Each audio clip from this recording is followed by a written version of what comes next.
Today, I'm sharing with you what I found to be a jaw-dropping, for some life-altering, simple self-care focused action. The simple self-care action we are focusing on today revolves around one muscle. A muscle that you may not even know is a muscle. And I want to change that because this muscle of yours can provide amazing positive impact on the rest of your body, especially if you're one of the many who experience neck, shoulder, lower back tension, pain, or even some knee and pelvic floor muscle issues. It's also extremely beneficial if you're a top-level athlete and want to take every advantage and leverage everything your body provides, giving you an edge you might not otherwise have. Plus, at the same time, it offers you protection as you push your body to the next level. This one muscle is also a muscle that can help keep you more stable and active as you age because it's key in our overall well-being and balance.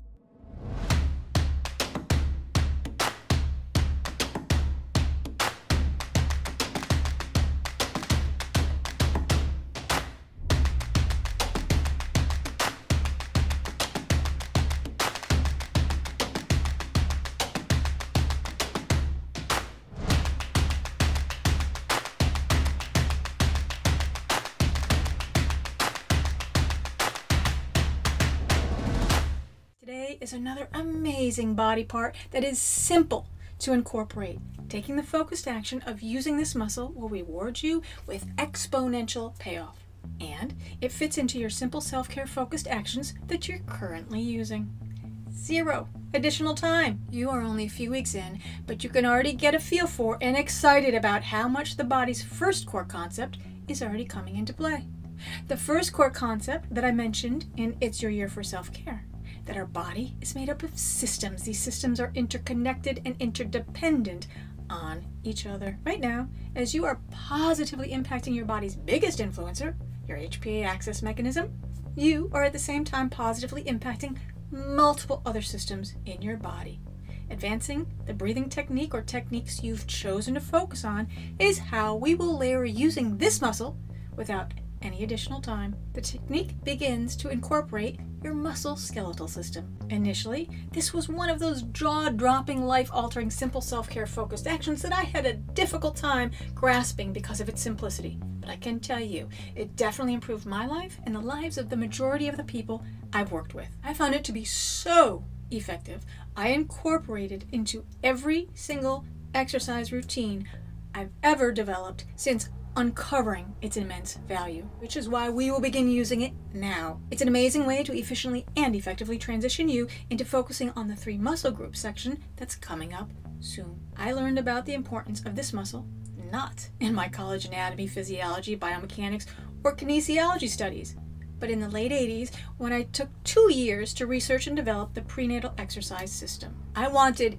every movement to be effective, and using this muscle transformed the results my mother's had. Doctors in the area wherever I lived knew exactly who took my classes or who was a client of mine. The mom's ability to manage their neck, shoulder, upper and lower back pain, pelvic floor tension, and joint pain, as well as breathing effectively, working with their contractions during labor, not to mention having quicker postnatal recoveries, is just a partial list of the benefits they reaped. I absolutely attribute a huge portion of the amazing results to the use of this one muscle in each and every exercise repetition. The incorporation of this muscle provides so much payoff to the entire body because it creates stability and it helps the body rebalance after excess exertion. An entire rebalancing workout can be done and accomplished in 20 minutes if you properly use this muscle with each and every repetition. As the decades went on, I realized that it not only made a huge difference in pregnancy, delivery, and postnatal experiences, but it's phenomenally effective and protective for those of us who want to stay very active lifelong. How can working out one muscle be so beneficial for everyone? Well, one reason is because using this muscle is the most important spine stabilizer we have. I was astounded that the use of this magnificent muscle, a muscle that not only is responsible for our spine stabilization, but literally for keeping us alive. I couldn't believe that it wasn't a part of my education. I continue to be astounded that although you can find pockets of wellness professionals teaching it these days, it's still not common knowledge to everyone who needs it. And by common knowledge, I mean it's not being taught in our schools or our practitioner offices where we go for help with pain. But we're going to change all that by adding the awareness and instruction on how to begin for you to train it so you can practice using it in your current AM and PM routine. Here's your amazing muscle we are focusing on, your diaphragm. It is usually depicted like this, sitting under your lungs. And for me, I was able to better understand how it could play a part in spinal stabilization when I could envision the muscle as a whole. In my mind, it looks way more like a jellyfish or a stingray. A simplified description of this muscle is that it attaches to the front of your rib cage, on the sides of your two bottom ribs, and on your back it's attached to 3 of your spine vertebrae via a central tendon. Many know this area of the spine and refer to it as your lumbar spine. This muscle enables you to breathe, and it does this by continually, involuntarily contracting in a stable, rhythmic way. And it keys off your nervous system, which of course is influenced by your HPA axis. Hence, we started with your HPA axis. You can voluntarily influence this muscle, and that's what we'll start doing today. And third, it plays a role when you urinate, have a bowel movement, deliver a baby. It helps move your lymphatic fluid throughout your body, and it helps you lift heavy objects. What is less known, but is extremely important, and what we are focusing on, is its job of stabilizing the core of your body. And that right there is a key reason why tension, aches, pains of your body's neck, shoulder, low back could even linger after wonderful stress reduction techniques like meditation or stretching. I'm a huge fan of both, but for many who are told relaxation and stretching will help resolve their tension and pain, it can very well be that even when they follow instructions to the T, long-lasting results escape them. This can be confusing because many people have strong core muscles, yet the majority of clients and patients who experience joint pain have weak diaphragm muscle involvement, most likely due to the tendency for our body to develop a more dominant stress loop. That dominant stress loop changes our breathing pattern to be more shallow, and as we go through our life, the diaphragm gets used less and less because of the stress hormones themselves signaling to the nervous system to breathe shallower. We have less and less complete emptying of the lungs, and the body starts to think, well, we have more stress, and the loop goes on. I'm all for meditation and proper stretching of the body. I don't want you to write in. It is absolutely core to the healing of many people or excelling in a sport. But what we're doing here is focusing on the simple self-care focused actions that will get you results with the least amount of time, so you'll use it on a daily basis. So our 4 breaths, each PM and AM, take mere moments. It's the simplest self-care we can focus on for the huge exponential results, and we're layering on top of that. I refer to the concept of how Simple Self-Care series revolves around the most efficient and most effective focused actions to set your body up to achieve your goal by removing hurdles you don't even know are there. We are ticking them off one at a time. I outlined in How to Implement Self-Care Successfully and to Achieve Your Goal, Start Leveraging Science that everything we do together in this Simplify Self-Care series has to meet the criteria I laid out for you. Every second of your time matters. So I'm not against anything. I am instead sharing with you the most efficient and effective way of setting your body up to achieve your goal in the least amount of time. If you happen to be watching and you're new here, welcome. This is a series called Simplify Self-Care with Mo, and today's video is layering information and focused action onto the videos that came before it. It's your year for self-care is a great quick overview of what we're doing. Simplify Self-Care is for everybody type, shape, age, and goal. After today's video, if you have a health, wellness, or fitness goal, please know you can receive all the videos in their exact order by going to simplifyselfcare.com.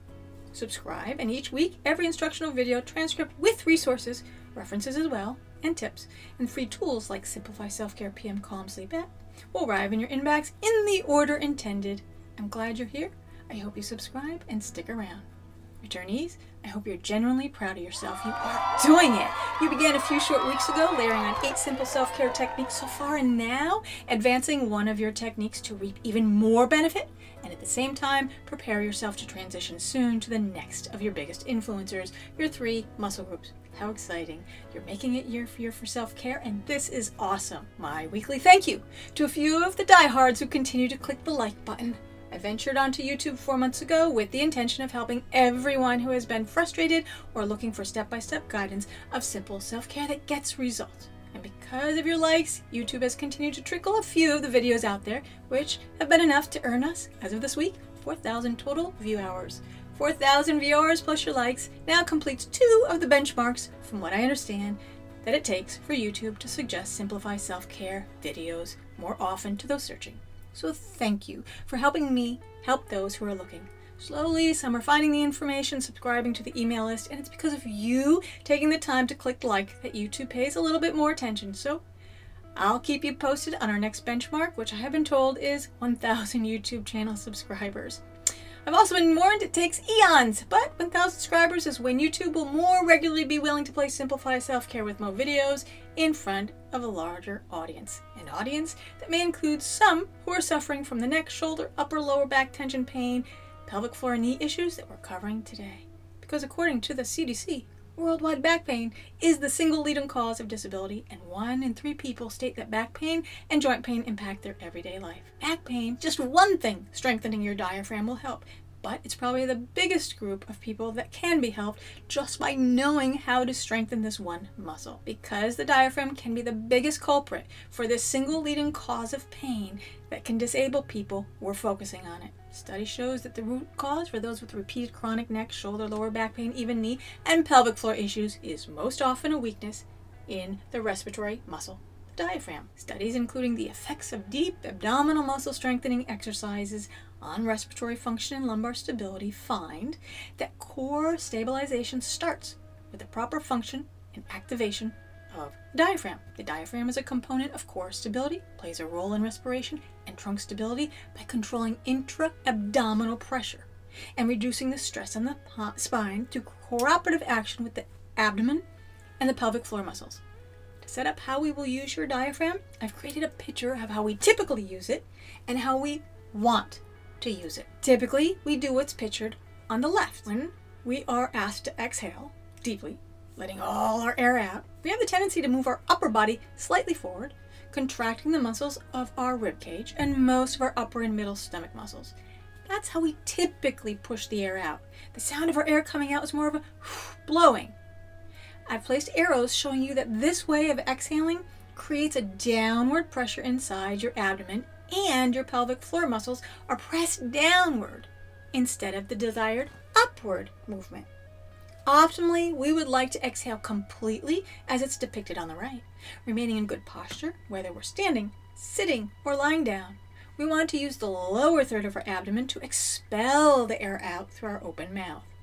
When you contract the lower third of your abdominal muscles for complete exhalation of air, your pelvic floor and diaphragm rise. The lungs have a more complete expulsion of air. The sound of the air you open through your open mouth is more of a so using the typical way that we exhale with the upper portion of our muscles in a slight pitch forward, it sounds more like when you use your lower abdomen and stay in proper posture, it sounds like when we use this proper way of exhalation, we're using the diaphragm in the way it is intended.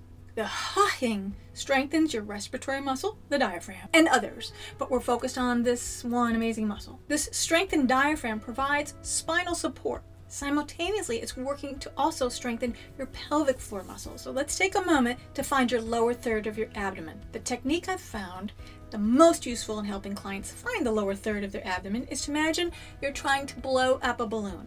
There are actually research articles and even books I've recently seen on balloon breathing technique. I think that's because most of us use the lower third of our abs when we try to blow up a balloon, so that's good. I want to caution here though, we are only finding our abs using this technique, but we will not be exhaling as we do when we blow up a balloon. We are just using the balloon example because most of us have done it and can find the muscles that I want you to use. If you haven't blown up a balloon, think about how you would blow out a candle that's further away, or blowing a bubble using a bubble wand that's further away. Each of these can be helpful in finding your lower third of your ab. Once you have found that muscle, keep this action in your mind. It's the pressing of the lower third of the abs. It'll be pressing down here.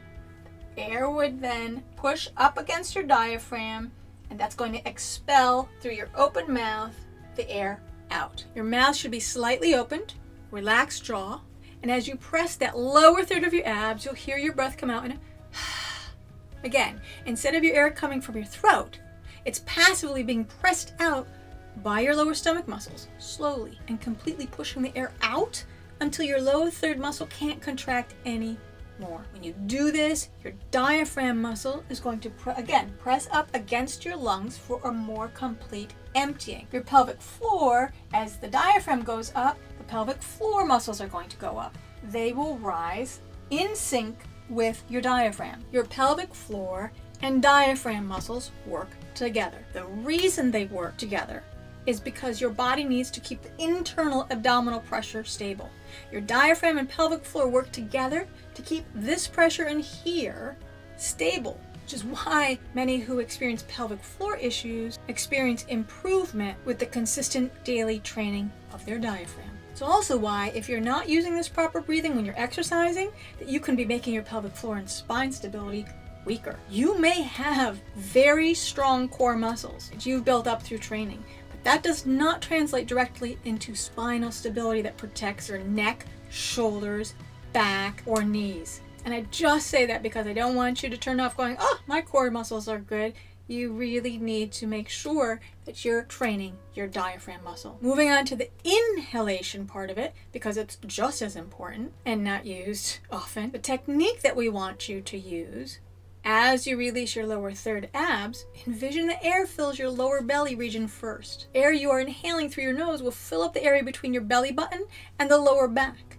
Then continue filling air all the way up to where your neck and shoulders meet the base of your skull. This feels awkward and is why we will take time over the next few weeks practicing each day so you're prepared to use the muscle group appropriately when we start exercising. Doesn't matter if you're using 4, 7, 8 or the slow breathing. The only difference is you're going to hold for the 7.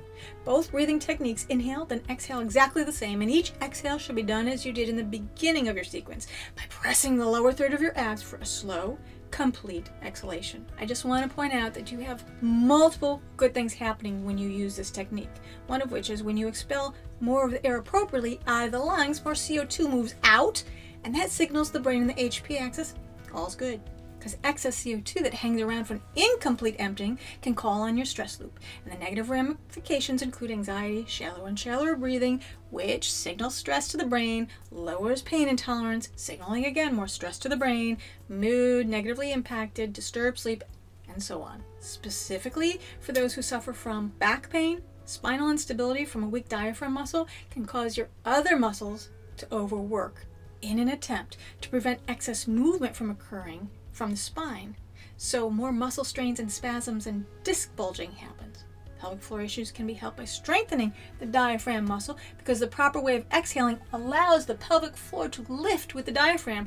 It actually has the opportunity to become stronger with ongoing use and reduced inappropriate downward pressure that used to be placed on it. As your pelvic floor gets stronger, it's more able to be a partner. The partner was intended to keep the internal pressure of your abdomen and lower back stability. Upper, lower back pain, neck, shoulders pain, all spinal pain is positively impacted. When it comes to those who suffer from neck and shoulder pain, which is second leading disruptor of daily life, it too comes down to the diaphragm. The majority of time, the upper back, neck, and shoulder pain sufferers start the cycle due to chronic stress. And that's because under stress, the scalenes lift and stay contracted. Contracting your scalenes if you're prepping to free a tiger or run really fast for whatever reason, it's beneficial. It's why your body does it. Your scalenes are secondary respiration muscles, and they get involved under an emergency so you can safely protect your vulnerable neck. You've got this big bowling ball atop of some of the smallest vertebrae you have. So the body provides strong muscles ready to jump in when we need to protect ourselves. If you try quickly lifting your shoulders, you can feel your muscles respond, making your neck more stable. Notice how your upper abs also engage when you do that as well? This is for an emergency. That slight pitch forward, using your upper abs and scrunching your neck and shoulder muscles with the shallow breathing lets you run faster. Problem is, your daily stressors impact your muscles. They're not designed for long spells of chronic stress, so they get incredibly tight. Tight scalenes trigger tight neck muscles, upper back muscles, facial and jaw muscles, and unfortunately reduce the stability of the lower back. This repositioning, this tight positioning can stick around. We create that forward rounded pitch, which also negatively impacts our diaphragm, and as we age can cause a clamping down on your intricate network of blood vessels and nerves, which run from your neck down through your shoulders, then hands, constant decreased blood and nerve flow caused by clamping down could lead to numbness, tingling, and pain all the way down to your fingers. And do you know what ongoing discomfort pain promote? Stress signaling, inflammation, disruption of sleep, reduction of overall movement, shallower breathing, setting you up for even more inflammation. You get the idea. Knowing that you have a big influence over your spine stability by training your diaphragm is pretty amazing. The basic understanding of how your body is set up to work and how it reacts when it wants to protect you means you can spare months, even years of being frustrated. Cases of neck, shoulder, back, knee, basically overuse of any joint pain in previous clients who were diligent and did recommended stress-reducing relaxation techniques and exercises to reduce their pain often didn't pan out, not because of their lack of trying. It was because they didn't address the root causes, which were creating hurdles and fighting against the recommended remedies. This is why we do the HPA axis, release ongoing tension first, and then incorporate our body's biggest stabilizer, our diaphragm. When I helped clients walk through and implement their HPA axis work, they were able to then advance to using their diaphragm, using the slow, deep breathing, creating the foundation of spine stability. And guess what? Exercises they tried for years could then work. The very same exercises they were prescribed and tried for years, they worked.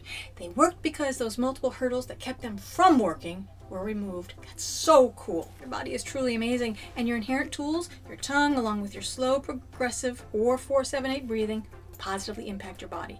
Advancing your breathing to include your diaphragm muscle is layering on exactly what you need to get to the next level, taking the science down to the bare minimum. Studies show that those with chronic neck, shoulder, lower back, even some knee, pelvic, and joint issues, typically the root cause is a weakness in the respiratory muscle, the diaphragm. Using your diaphragm consistently over time creates a stronger diaphragm muscle, and it provides many, many benefits to the body, including, but not limited to, balance of your stress and relaxation loops, which help everything on your want-to list, improved core stability, which then reduces chronic muscle tension, pain in the neck, shoulders, upper lower back, as well as resolving many knee and pelvic floor issues. Physical reduction of tension and pain, messaging back to your stress loop that all is okay. This supports your future stress relaxation loop balance. Putting these focused actions together helps set your body up to attain your goal. Not only that, it helps you maintain your goal. The science we're leveraging, proper functioning diaphragm is necessary for better posture, better balance, decreased low back pain, spinal mobility, and overall improved function and performance. Dysfunctional breathing patterns are a common contributing factor for stiffness, pain in the neck, low back, and it's often a strong predictor of back pain. Suboptimal breathing patterns and impairments of posture and trunk stability are often associated with musculoskeletal complaints such as low back pain. Without proper diaphragm contraction, the increased internal abdominal pressure will not reach all the way down to the lower lumbar spine. This is where the load is most prominent. This will cause lower back damage. Work of breathing is done by the diaphragm. With every breath, our diaphragm and pelvic floor are meant to work together, creating and regulating pressure. On the exhale, the diaphragm rises as the abdominal wall moves in and the pelvic floor lifts, and daily proper breathing exercises help counter the accumulation of minor physical tension associated with stress. Breathing correctly and fully stretches and strengthens deep respiratory postural muscles. Proper breathing influences autonomic and pain processing, thereby identifying deep, slow breathing in concert with relaxation is the essential feature in the modulation of sympathetic arousal and pain perception. Effectiveness of proper forced exhaled breath exercises help alleviate pain in the muscles and joints of patients through spinal stabilization. Therefore, exercises including forced exhale breathing for the functional improvement of the patients with chronic pain in muscles and joints of the lower back should be part of their treatment. Respiratory muscle strength is one parameter that's currently proposed to be affected in patients with chronic neck pain. It can be concluded that patients with chronic neck pain present weakness of their respiratory muscle. Many muscles used for postural control, stabilization, and respiration are the same.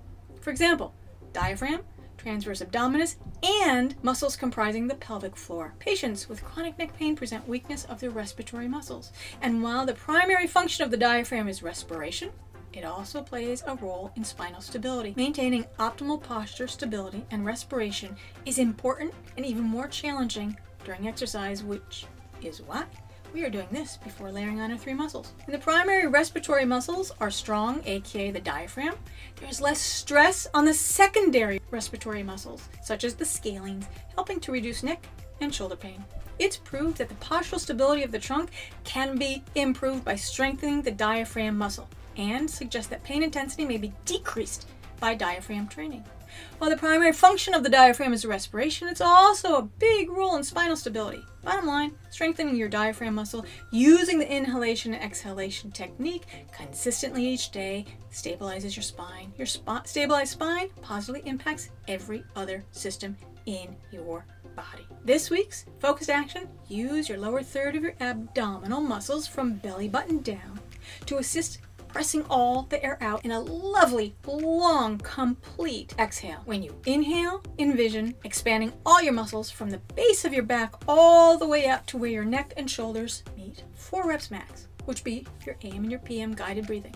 This type of inhalation and exhalation will take awareness and work along with consistency for you to get used to, which is exactly why we're placing in here, giving us a few weeks before we start using our body's biggest influencers, the 3 muscle groups. It'll feel funny for a while, but you've got this. It'll be well worth the time you invest in training proper breathing and strengthening of your diaphragm. Just out of curiosity, which sense did you choose to begin incorporating last week?